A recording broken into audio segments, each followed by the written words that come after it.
hi fa un robot escarabat als jardins de la Universitat de Telecos de la Salle?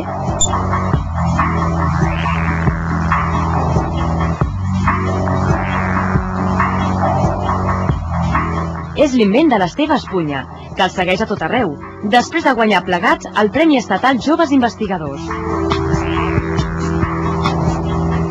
Bé, el robot que vaig fer a l'institut el vaig presentar a un premi estatal que es feia a Màlaga i vaig guanyar el Premi a Joves Investigadors. El premi era un premi en metàl·lic i l'oportunitat d'anar a Àustria a presentar el meu projecte. Va ser una molt bona experiència.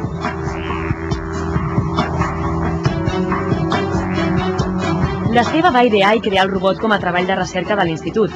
Va fer una feina molt bona i va aconseguir una gran recompensa. Però com se li va ocórrer la idea del robot?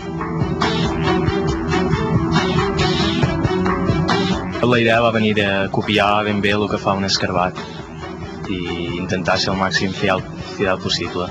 Va ser simplement anar mirant, llegint llibres sobre escarabats i així, i mirant ben bé com un escarabat que feia.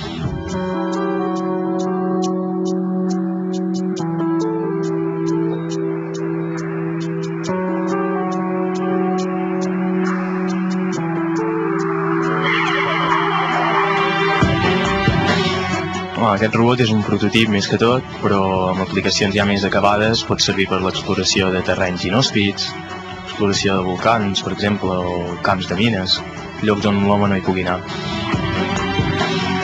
L'Esteve va tenir la inquietud de crear un robot quan tot just tenia 18 anys. Això li ha servit molt a l'hora de plantejar-se els problemes que li han sorgit durant la carrera de telecomunicacions.